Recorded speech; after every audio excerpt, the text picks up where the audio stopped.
Buenos días, tardes o noches, esto es La Morada de Morfeo, historias de medianoche. Esta vez les contaremos algunas historias que más que historias fueron sucesos que llegaron a marcar a quien lo vivió de una manera que no volverían a ver las cosas y esta realidad de la misma manera. Prepárate para escuchar historias de medianoche y si estás solo, mucho mejor.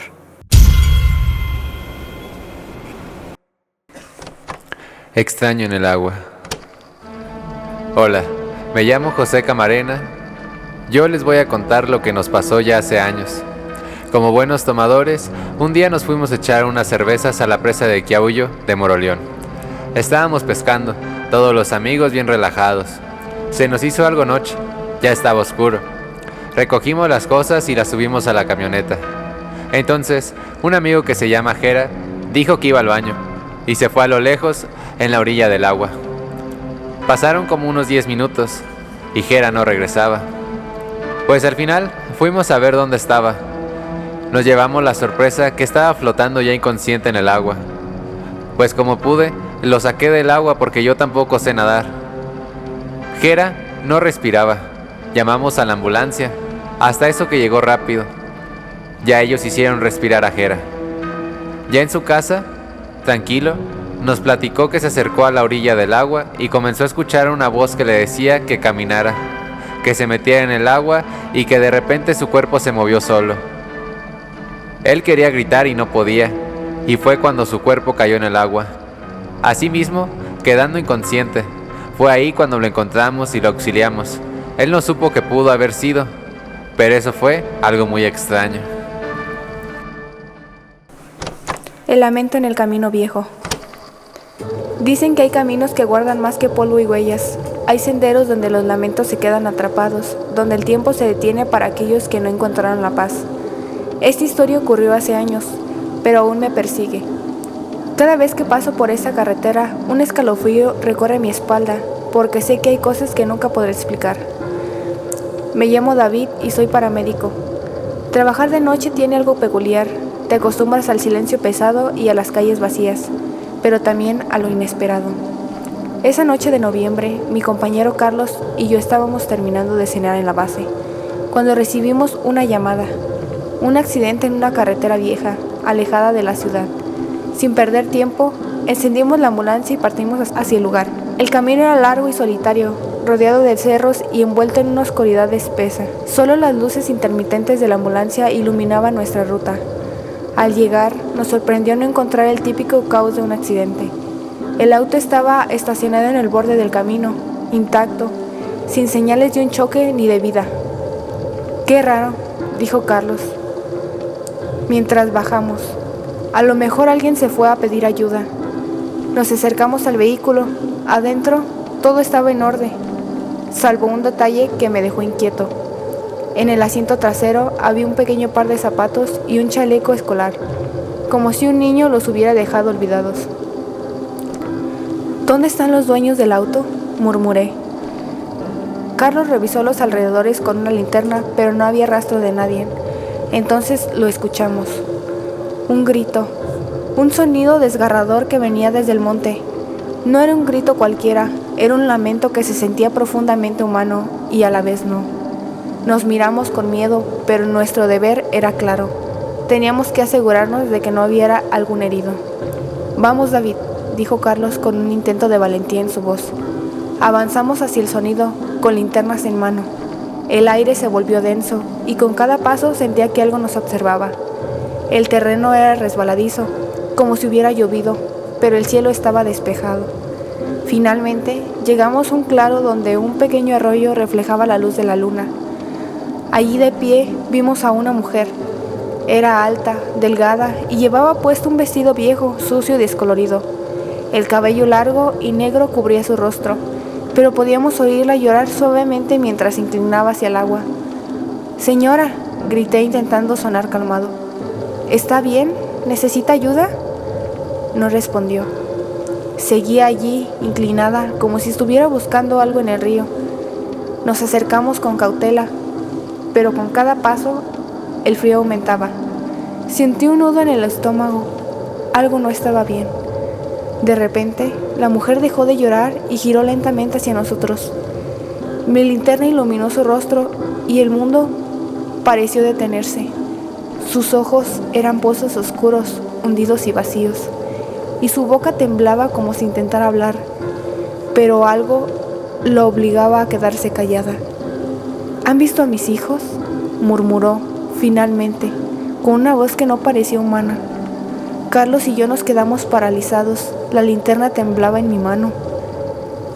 Siempre los busco, pero nunca están. Entonces levantó su mano y señaló algo detrás de nosotros. Volteamos de golpe, pero no había nada, solo oscuridad. Al regresar la mirada hacia ella, había desaparecido. «Vámonos de aquí», gritó Carlos, y sin pensarlo corrimos hacia la ambulancia. Al llegar, encendimos el motor y salimos a toda velocidad. Ninguno de los dos habló hasta que estuvimos de regreso en la base, pero el miedo no terminó esa noche. Durante días, el rostro de esa mujer me perseguía cada vez que cerraba los ojos. Movido por la necesidad de entender, busqué información sobre esa carretera. Descubrí que años atrás, una familia había tenido un accidente en ese mismo lugar. El auto cayó en el arroyo y aunque los padres sobrevivieron, los cuerpos de 2 niños pequeños nunca fueron encontrados. Desde ese entonces, muchos conductores reportaron haber visto a una mujer vestida de blanco, deambulando por el monte, llorando y buscando algo en el agua. Cada vez que paso por este camino, no puedo evitar mirar hacia el arroyo, porque aunque trato de convencerme de que fue solo una visión, en el fondo sé que hay cosas que no pueden explicarse, cosas que están ahí esperando ser vistas. Y si alguna vez en una carretera solitaria escuchas un lamento en la oscuridad, te aconsejo que no te detengas, porque tal vez no estés solo. El fantasma veloz. ¿Qué tal a todos? Les comparto mi experiencia paranormal. Hace unos años se llegó el cumpleaños de un compañero de la universidad y optó por realizar una fiesta, lo que actualmente se conoce como pedas. Se llegó el día, fue un sábado para ser exacto. Pasé por un amigo a su casa. Llegamos a la dichosa peda casi ubicada en La Soledad en Moroleón. Estuvimos tomando, conviviendo con nuestros amigos y compañeros de la uni. Pasadas de las 2 a.m. me marcó mi mamá, diciéndome, ya es tarde. A lo cual decidimos quedarnos un poco más. Así que se llegó la hora de partir a casa. Fue aproximadamente las 3:30 de la mañana. Pasamos la glorieta que se encuentra por las áreas verdes. Vimos a lo lejos en el corredor a una mujer practicando deporte. Lo que más nos impactó fue que estaba muy alta y delgada. Por ese mismo hecho, mi amigo con el que venía dijo, no manches güey, es Ana Gabriela Guevara. Mi expresión fue de risa un poco temerosa, por lo tarde que era. Así que pasamos a un lado de ella, la volteamos a ver y su rostro como si estuviera en un estado de putrefacción. Un rostro muy feo que en momentos nos espantamos muchísimo. Así que decidí darle más recio a la moto, pero entre más recio iba, más nos perseguía. Mi amigo asustado me decía, dale güey, dale. Llegó el punto que estuvo ya a un lado de nosotros. Quería darle aún más rápido a la moto, pero al parecer ya era todo lo que daba. Y esta persona no se nos despegaba nada. De la velocidad a la que íbamos, llegamos muy rápido a nuestra casa, cerca del DIF de Uriangato. Literalmente atravesamos 2 ciudades. Llegamos como pudimos, abrimos la casa y mi amigo optó por quedarse a dormir y ya no salir hasta el día siguiente. A raíz de lo sucedido, ya no volvimos a salir tanto y llegamos más temprano a nuestras casas. Nos sirvió de experiencia, fue muy desagradable. Espero les guste mi relato.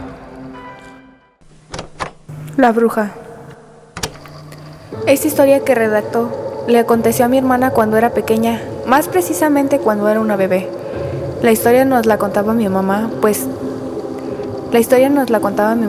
puesto que eran hechos que sucedían cada noche cuando era la hora de dormir.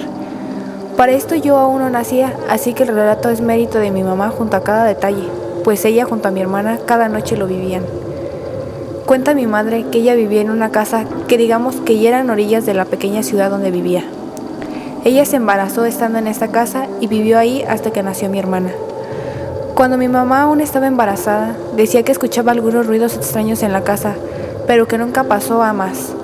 Simplemente ruidos. Pero ella es una de esas personas bastante escépticas, así que nunca le tomó importancia a esto. Llegó el día en que nació mi hermana. Es aquí cuando empieza lo turbio. Dice mi mamá que mi hermana por las noches le costaba dormir, como que se ponía inquieta. Pero ella pensaba que, en fin, era una bebé recién nacida, por lo tanto a veces suelen ser bastante llorones cuando están pequeños. Luego de esto, lograba dormirla y la dejaba en su cuna. A veces por las madrugadas, despertaba de golpe, con un llanto de miedo que se reflejaba en cada sollozo. Mi mamá iba a verla inmediatamente, pero no había nada, simplemente ella llorando tan aterrada, y así sucedieron varias noches. Poco a poco la situación fue subiendo de tono, al punto en el que mi hermana amanecía con moretones en su cuerpo, pero nadie lograba descifrar por qué amanecía así. Mi mamá pensaba que quizá algún animal le estaba lastimando o picando, pero revisaba cada noche el cuarto por estas razones, pero jamás encontraba nada. Un día de tantos, por la madrugada, mi hermana volvió a despertar, llorando con ese llanto intenso lleno de horror. Mi mamá fue de inmediato a ver, pero no contaba que se encontraría con algo bastante extraño. Al entrar al cuarto, había una mujer al lado de la cuna, con sus manos sobre el barandal de la misma, viendo a mi hermana e intentando tomarla. Mi mamá en ese momento prendió la luz y esta cosa pareció desaparecer de inmediato. La tomó y se quedó con ella. Revisó el cuarto, pero no había nadie. La siguiente noche pasó exactamente lo mismo, pero esta vez la mujer traía cargada a mi hermana. Mi madre corrió hacia ella y tomó a mi hermana, exhumándose esta, pero con una risa aterradora y dejándole moretones a mi hermana. Después de esto, mi mamá buscó ayuda para proteger a mi hermana. Ahora que ella ya está grande y a lo largo del tiempo, fue desarrollando un don, el don de soñar cosas que van a pasar. Y es aquí donde tiene relación y el por qué creemos que lo que visitaba a mi hermana era una bruja.